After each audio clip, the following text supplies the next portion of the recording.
Good morning. I hope you have taken time, wherever you are in the world, to touch your body, feel your breath,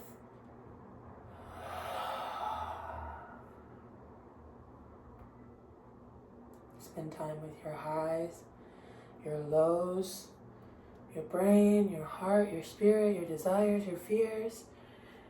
I hope you spoke to them, acknowledged them yourself. I hope you said things you were grateful for before you touched the earth. Thank you. Even if you're just grateful to be sad, to be able to have that feeling, to be able to feel that feeling. I just wanted to get on here today to do one of my longer format writings, but in verbal form. I've been thinking, I've been writing a lot. I've been thinking a lot, as we all should, and probably do to some capacity. Cheers.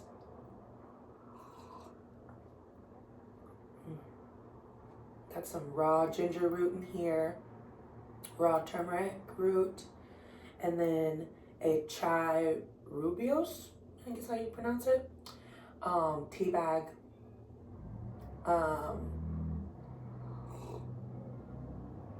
Just a little something.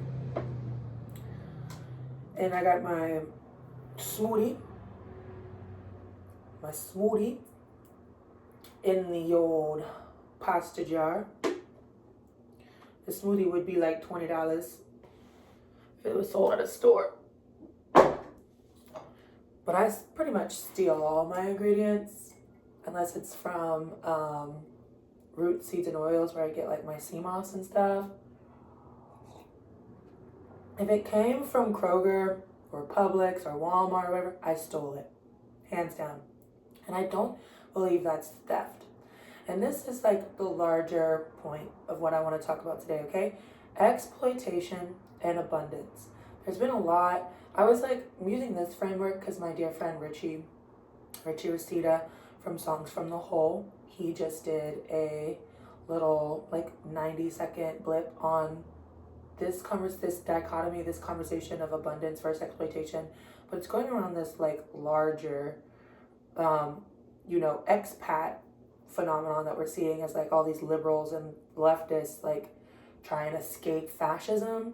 And this is not new, right? Like this has been something that low-key founded America, like all these people, immigrating, right? Now, is this comparable to, the Germans who fled World War II? No.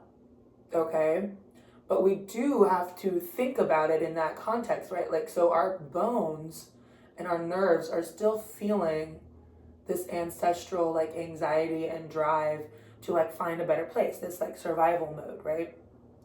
But again, we have to really sit down and be like, what is better, okay? And especially in the age of capitalism and consumption. And you might be new here, you might be really familiar with my practice, but my practice is about consumption culture, okay? As an American and a biracial body and a woman, I have felt eaten and undigestible my whole life, okay? And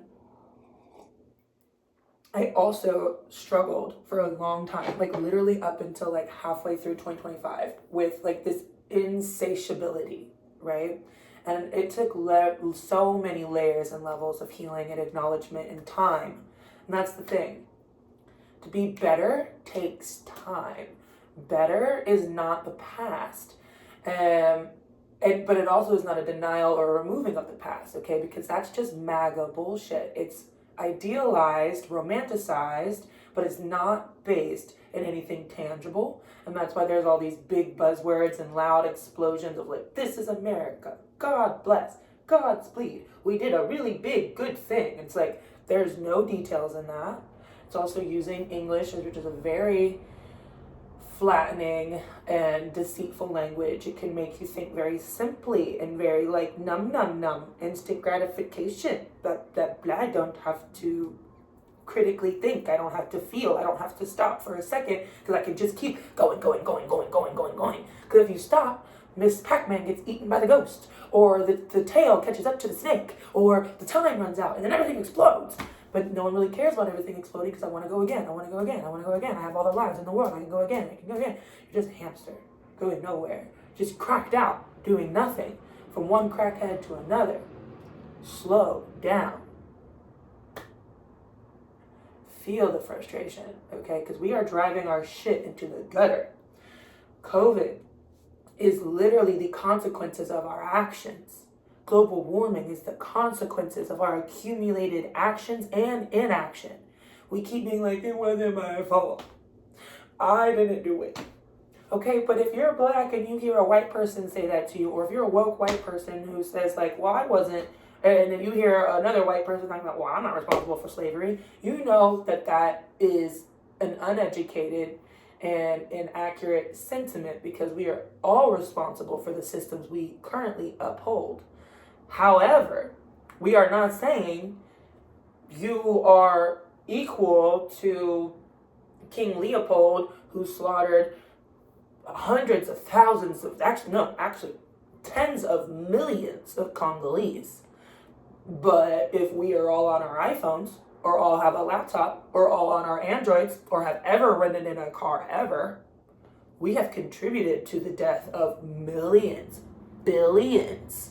Okay, not just Congolese, Sudanese, we got like Haitians, and we got Jamaican, all types of Hindus, Punjabis, and East Asianers, we got all the islands, okay, like Hawaii. Terrible what we've done to Hawaii. If you think that what's going on in Venezuela is crazy, this first happened in Hawaii, okay, and is still ongoing. Hawaii has never agreed to be part. It is a colonized regime change. Like, it was a violent overthrow. Then we just took them because sugar used to dominate the trade before oil dominated like international trade. But we're not here necessarily for a history lesson, even though the history just, like, I'm here for philosophy.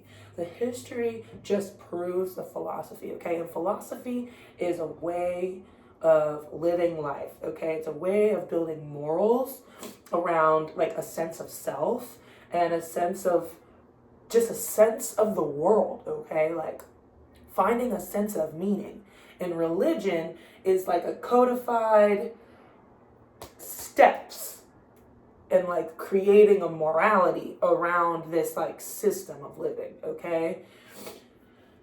And so because of history, which we really need to understand, so that at this point in our human history in 2026, we can really untangle as individuals and then as a society around the world, in our individual societies and in our collective society, and in like the massive web that is humans on Earth, we can start to untangle the weird legacies, twists, turns, and like boxes we've built for ourselves with religion, with morality, with philosophy, with history. We can see, okay, so the CIA has always been trash. There have been no reforms. Well, that reminds me a lot of the Chinese Empire at whatever fucking stage it was whenever it decided to create Japan. And then it's like, okay, but like, are all Japanese people trash? Are all Chinese people trash? No, because that would be racism, right? So like, now we're like, okay, so now I have to undo racism. And everyone does. As a black queer person, I've been homophobic, racist, sexist, like, and I still have those knots in me to untangle. So all of this is a large, like, blah, blah, blah, blah, of accountability. Okay? Because accountability looks like something, okay? I have been working on this in my own personal practice since 2021. I started to create these totems of accountability, and I'm still working on it. And it started out, it first like came into the public world with the title, A Living Word. And this is like me reclaiming my deep cult upbringing as a child. And reclaiming this vocabulary that traumatized me, but also inspired like this very poetic and just like mystical understanding of the world. Would I repeat my childhood? No. Am I grateful for it? Yes. And what I'm trying to say is accountability and shame are together. But shame is not self-deprecation, okay? And this is why we have to up our vocabulary for English speakers, because English is so semantical, and it is the language of loopholes and lies, which is why it became the official language for business, because there are infinite ways to say the same thing. There's also so many ways to lie and dance around something and never actually lie. Because what does it mean to actually? Like, why do we even have all these unnecessary adverbs? Okay, where you have like ancient Mandarin that could never be translated into English because English is simply too flat of a mind, like because language shapes the mind. English and English speakers, the way that it is flattened our mind, we just simply do not have the nuance to understand whole concepts and lifestyles of thought that are categorized by like a simple flick of a line combined with another simple of a line. Like, because each one of those lines are telling whole stories, whole trains of thought, or are articulating entire feelings and or experiences, depending on what they're trying to communicate. And then that combination of those lines creates a whole other situation, and that's just one character. Okay, and like English is not built for that, okay? And we can see that very clearly in our culture too, how we don't have a single unified thing about us. There's not a single person who looks American. It's about an attitude.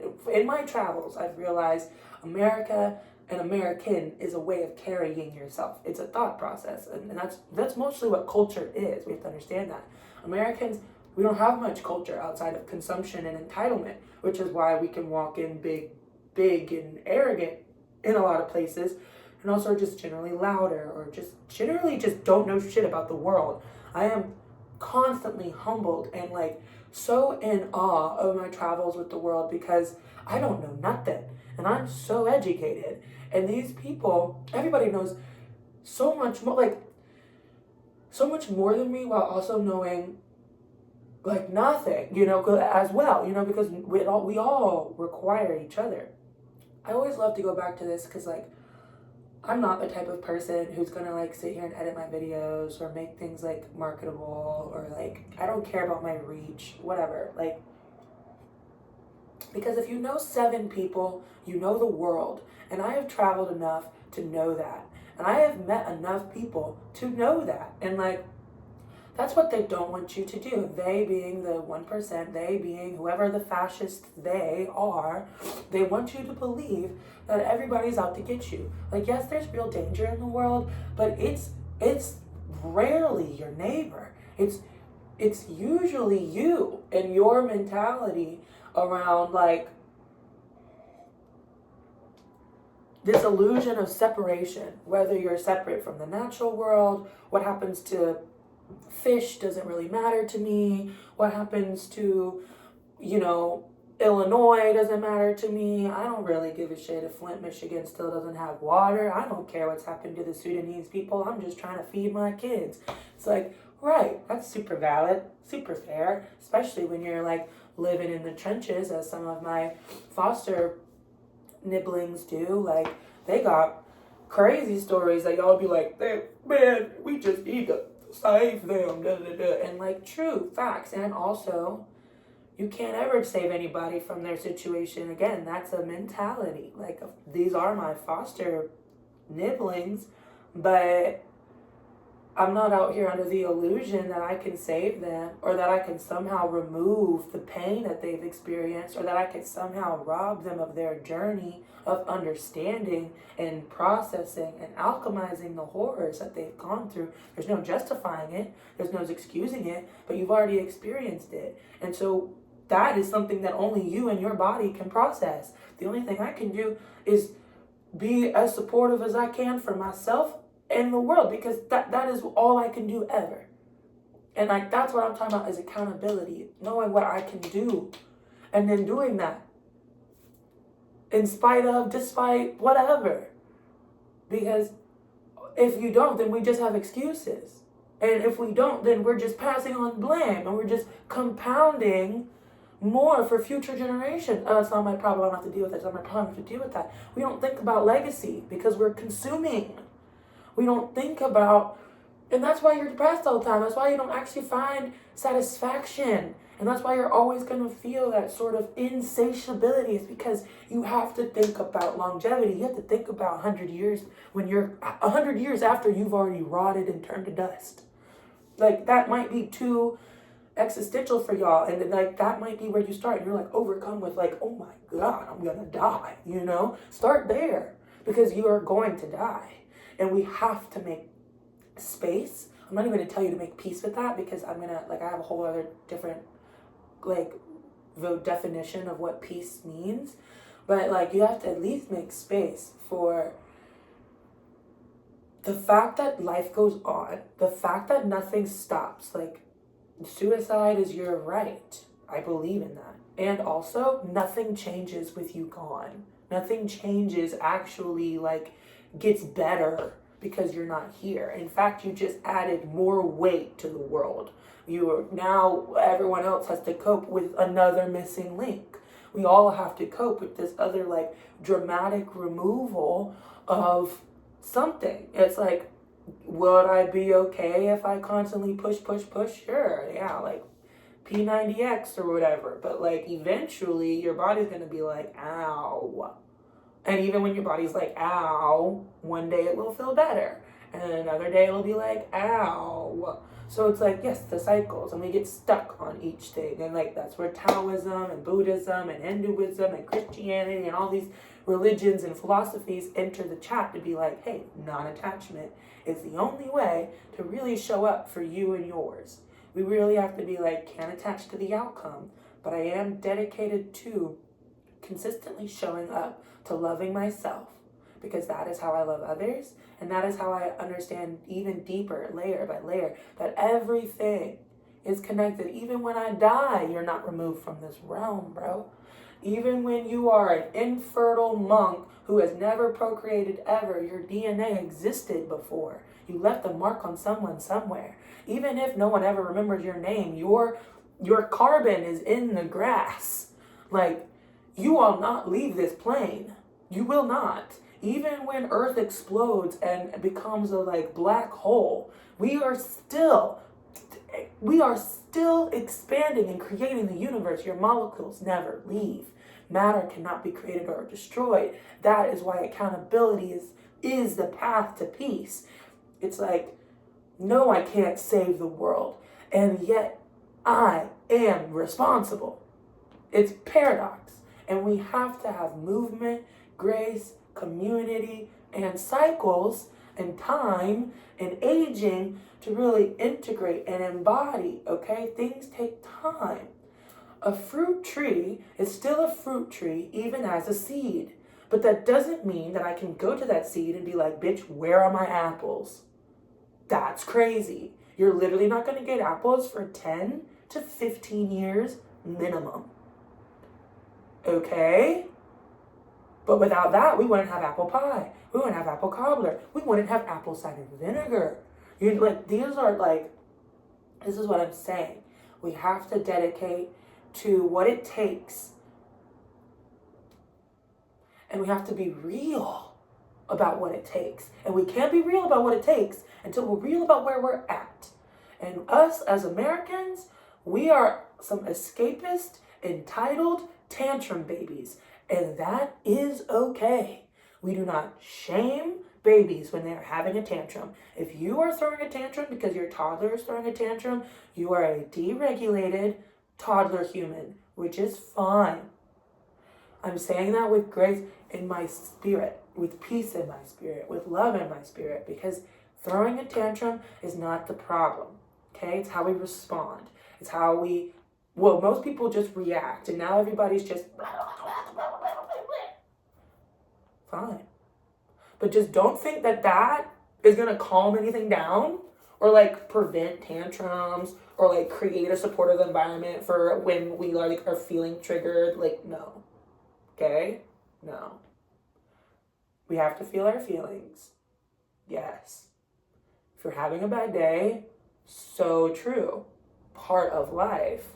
Maybe making space for it. Gray day. It be raining. Snow has to fall. The leaves have to die. Do you think the tree every year is like, I gotta do this shit again?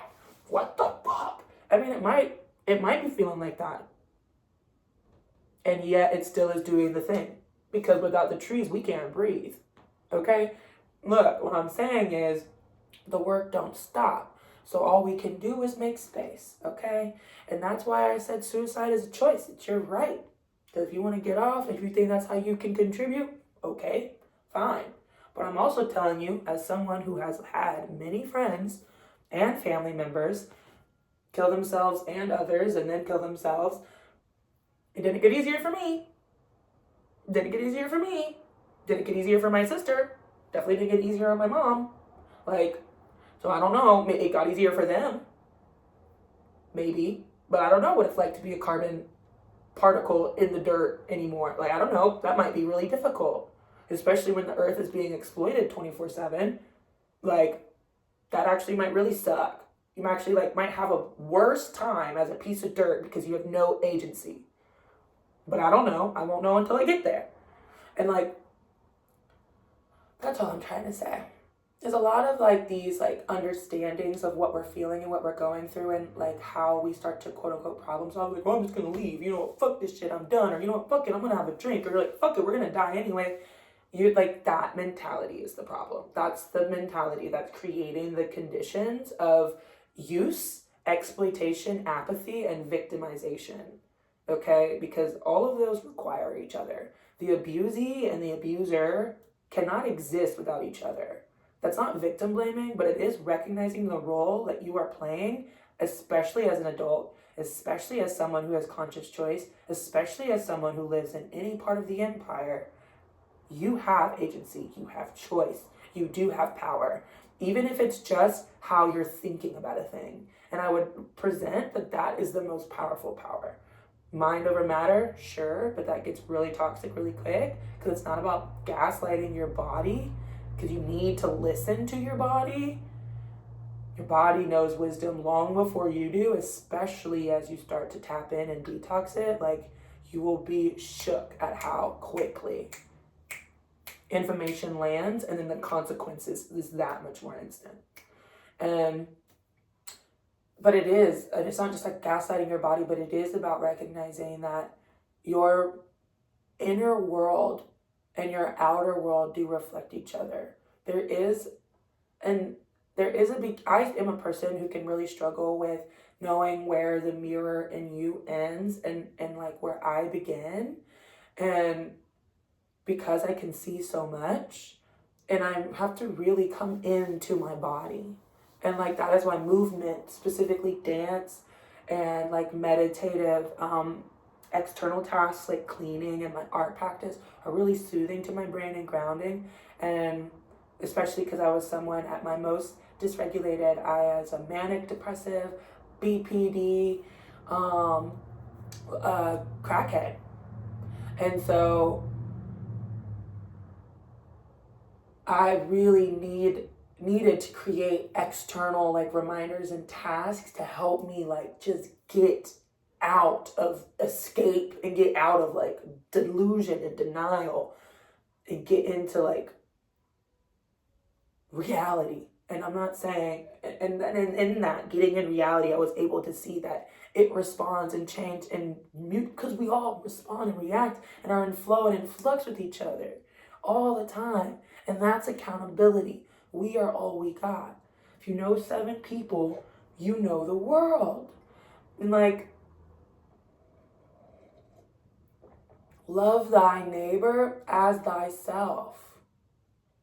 Step 1, love thyself. And if you are noticing that you have a lot of conditions around your love, that you have to earn certain types of whatever from yourself, or or whatever from other people, know that you're a conditional lover. Know that you have temper tantrums like a 2-year-old, and parent yourself. Know that you have terrible parenting skills and that you have a lot of unhealed trauma with your parents, and dedicate the work to untangling that. Yes, it's hard. Yes, you're gonna feel way more crazy. You might feel isolated. You might have the most suicidal days of your life and be like, I thought I dealt with this 10, 20, 45 years ago. Fine. Great. Good. Encouraging you on that. Yes. Notice it, write it down, clock it. Like, yes, see where you're at. Because then we can really get where we're trying to go. That's physical therapy. That's like, I'm not about to, because I really, really, really, really believe in the power of love. I don't believe that's spiritual bypassing. I really believe that if you dedicate to the work of what the fuck, I just have seen it. I have seen it work for so many people and work differently because everybody's subjective. Like, everybody needs to figure out their body and prioritize that, not in a selfish way, but that's the only way to undo entitlement. If you feel entitled to a thing, that's because you're not rooted in the reality of what it takes to either make that thing, or the reality of the access around that thing, or you're probably also being hypocritical because you probably don't extend that same entitlement to others. Like, you don't think that other people should be entitled to that thing or whatever. All I'm saying is just untangle, because that's really what it means to do the work. And like, especially if you claim to be like anti-fascist and you love the earth and you just want the world to be a better place and you're so tired of people who don't give a shit and you're like, man. But I'm just saying, change, like, if everything coming out your mouth is a critique of everybody and you just hateful for real, and if you're always drunk or you're always high or you're always in the gym or like you can't look at strangers, or like, then I'm just like, then what are we doing? What are we doing for real? Your yoga exists on your mat and on your mat alone. Well, 99% of yoga is off the mat, bro. 99% of Christianity is outside the church. Everybody who really embodied revolution or like dedicating themselves to making what has become historical markers of change. And I don't think they ever were like, their goal was to make history. Their goal was to empower the people and to stop lying to themselves and others. It's integrity. It's like, y'all sold me this American dream that I can have and do and be all. But then I start to see all the cracks, the flaws, and the filth. But I've already believed that I can have and be all. So I'm about to make that shit make sense. That's part of adulting. That's taking accountability for how you were raised. That's taking accountability for how you weren't raised, you know? Like, because at some point, nobody gives a shit what happened to you. You either are perpetuating the abuse that you endured, or you're actively untangling it. There's no need for adverbs and extras and blah, blah, blah. But yeah, on that note, I'm going to take my little self to the gym and then the studio. Shout out the gym for my free membership. Shout out the sister. And shout out my yoga membership for being free too. Because listen, y'all, I really live like a crazy Pilates mom in the Hamptons, okay? Like, and but I also live like an outlaw train kid. Like, I really like do what I want because I walk in integrity. And that took so much work. And I would do it again because I'm still never going to stop.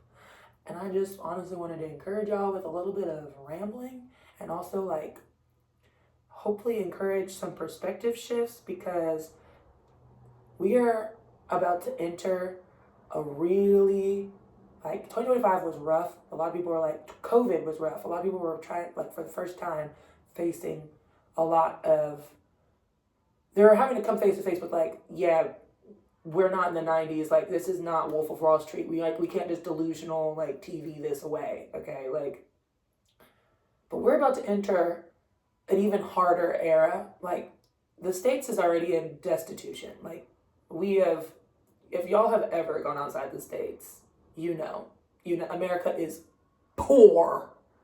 Like, poor in spirit and mind, which is why we're really poor. But also, like, most of Americans are fucking poor, like, deeply in debt, very poor. Poor health, poor mental states, like, just poor. Okay? And it's going to get worse. Because it just is. Like, not because of doomsday, but really because denial festers. What you ignore festers. And a lot of people have not equipped themselves for the amount of, like, tumultuous clapback that's about to come. Because the earth is at a serious tipping point. We've already lost all coral reefs. Like, y'all really have not been paying attention to this long enough for me. I've been screaming about this for 10 years, and that still hasn't been long enough. People have been talking about this since the 60s, and it's been put in motion since the 20s. We are 100 years into this. Like, it's bad. Like, but in 4 years, there will be no fish. Everything that, like, there will be no edible fish in the ocean. You'll all just be eating weird, plant-based, like, lab-grown things, like, and you're all freaking out about soy and plant-based meats being, missing children, when in fact that's been McDonald's since the 80s. Like, I don't know, like, it's going to get really, really bad. And so, because it already is really bad, because you cannot hide the consequences of your actions. Your choices may be yours, but your consequences are shared. Okay, the billionaires can fuck off to Mars and it would still negatively impact them and us, not because we're depending on the billionaires. I mean, we are, but not because of that, but because the removal and anything of the, like, dramatic shift in an environment impacts anything in that environment. And newsflash, we all share the earth, okay? So everything impacts everything everywhere. Like, we really have to deeply get that. And that is what I'm trying to say. That is accountability. That is the point. Like, no, we are not, me being vegan for 10 years is not going to stop the fact that all the coral reefs are dead. But I can sit here and know that I have done everything in my power to walk deeper in the integrity, that I am responsible, that I played a part in that. Even if I was an ignorant 5-year-old just fishing in the ocean because I didn't know shit. Am I culpable for Jeff Bezos? I just don't think that's, like, useful. I think that's another way that our brain tries to, like, get out of the weight of responsibility. Our American brain trying to be like, well, I'm not as bad as this guy. Fuck your hierarchy. They are not the point. Like, that is not what we're talking about. Because the hierarchy is, now we're all just, well, you, and no one's changed anything. Like, that's a waste of time and energy. And I don't know if y'all knew, but we don't have much time left. So, yeah, anyway, I gotta catch this bus. I can't believe that, like, I'm so ahead of schedule. This is amazing. Time really opens up for you when you stop running around with your head cut off. Anyway, ciao, buku busu, and also, forgive yourself, babies. Don't be the first one to betray yourself. Day one or one day. Whatever mantras you gotta get going to get going.